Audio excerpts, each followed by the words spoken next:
Ashli Babbit was trending this morning because of a story that her mother went on Rudy Giuliani's talk show and said that Ashli Babbit wouldn't have been killed if she was a black woman. Breonna Taylor, Atiana Jefferson, Sandra Bland might beg to differ. Let's talk about it.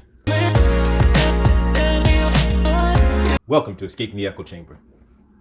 So after I saw that headline, I saw that people were tweeting about it. I'm like, that's a ridiculous thing to say. It's a ridiculous thing to say. But I said, let me dig deeper. I want to hear exactly what she said. So I read the story, and although they basically alleged that that's what she said, they didn't have a direct quote. The only thing in quotations about that particular statement was woman or black woman. So I said, okay, let me listen to the actual interview.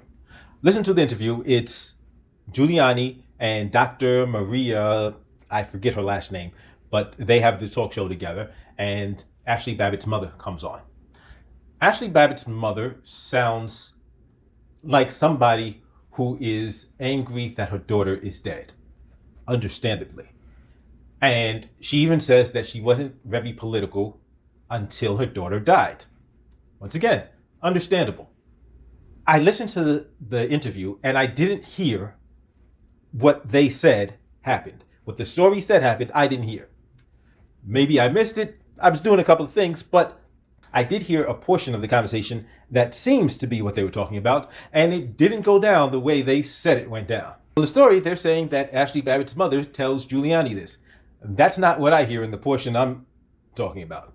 The portion I'm talking about, Dr. Maria, Rudy Giuliani's co-host, is the one that makes the claim. She's the one that says, oh, this would have been so much different if it was a black woman and a white officer. And guess what? She's right.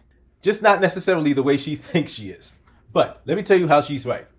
She would be right in that the right would not give a damn.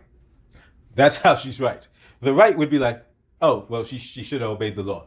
That's what the right would be saying. Had it been a black woman and a white cop, the right would be saying she should have followed instructions. She should have obeyed the law. She should have just complied. That's what they would be saying.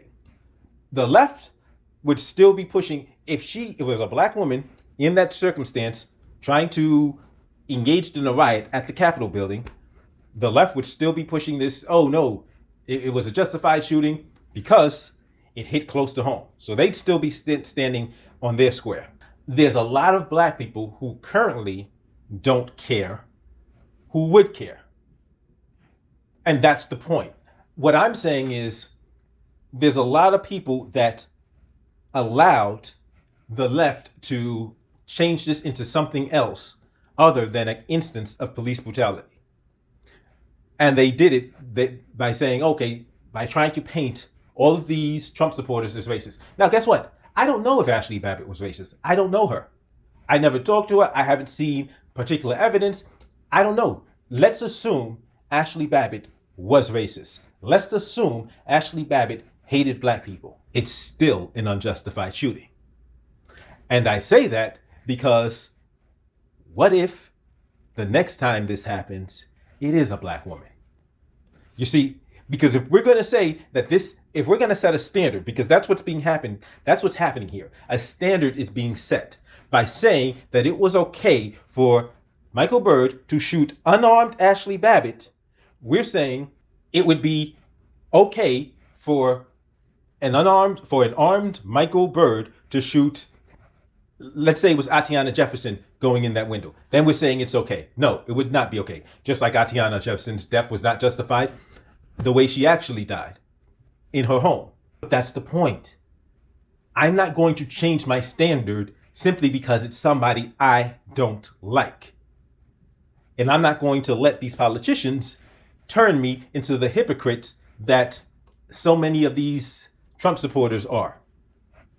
People like Rudy Giuliani, who the irony of hearing Rudy Giuliani talk about an unjustified shooting is like, will you, what? Like, I could just think of 41 reasons why you need to shut the fuck up. Just four, at least, like just to begin with, I can think of 41 reasons why Rudy Giuliani needs to shut the fuck up about unjustified shootings and police brutality. Just to begin with. It was in response to that statement that Ashli Babbitt's mother, the statement that it would be different if it was a black woman and a white cop. Ashley Babbitt's mother then says, wait, I just want to be clear. I don't hate Michael Byrd because he's black. I hate Michael Byrd because he murdered my daughter. That was a powerful statement. And then Rudy Giuliani chimes in and he's like, oh, yeah, of course, yeah. But it wouldn't be different for the right. It wouldn't be different for the right. It would be different for, the other people, just the left. But we'd still treat it the same. No, you wouldn't. Because no, you haven't. Because time and time again, we've watched black people get murdered by police and the right just say, oh, you should have complied. So no, if it was a black woman, white officer, if it was a black woman and black officer, back the blue. That's what it would have been from these clowns on the right. The biggest takeaway I'm taking is like, wait a minute. How did they get the story so completely wrong? Maybe they mistook Ashli Babbitt's mother's voice for Dr. Maria's voice. Maybe. Or maybe they just decided the story would be more interesting if that sentiment was attributed to Ashli Babbitt's mother and assumed a lot of people wouldn't actually check.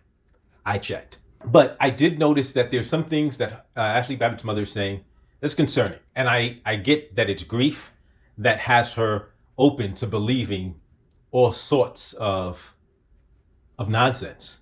And like the fact that it wasn't a justified protest, it wasn't a justified riot, it wasn't a stolen election. But she believes that. And I get it, her daughter died in it. She doesn't want to believe that her daughter died in vain. But I think she has to. And here's why I think she has to. Because she plans to sue. She says her and Ashli Babbitt's husband are planning to sue the state police. But I think the Capitol Police. I think they need to expand their suit. I think they need to expand their suit, not just to the Capitol Police, but to all to several entities, including, and I think they need to expand their lawsuit to several entities, including Donald J. Trump. Donald J. Trump needs to be a named defendant on that lawsuit.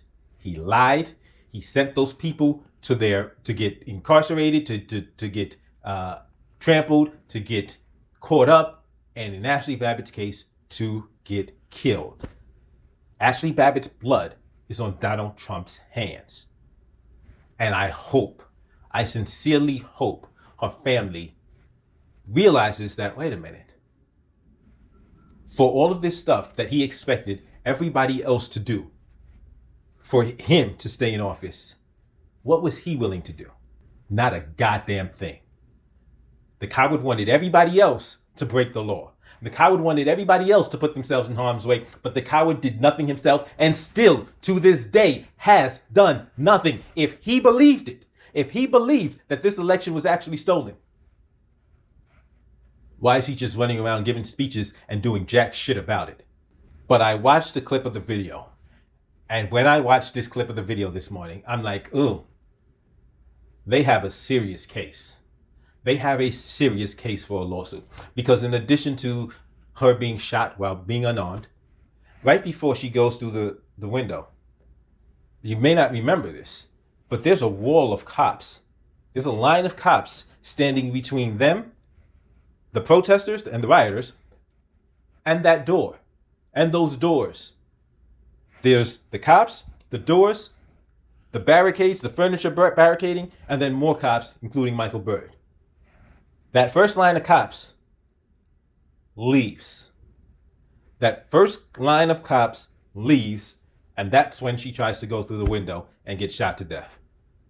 This case needs to be filed very soon, and there needs to be a lot of people on that named in that lawsuit. A lot of people, a lot of entities, because they've got a hell of a case. But as for the things that are being attributed to her, that's not what I heard. That's not what I heard in the interview. As always, don't forget to hit the thumbs up, like, share, subscribe if you haven't subscribed already. But if you disagree, if you think, no, Ashli Babbitt has no case, and Ashli Babbit has no case, and it will be laughed out of court. Go ahead and give me the thumbs down and state why in the comment section you think law enforcement has a right to shoot somebody who is unarmed and not putting anybody in immediate danger of their safety.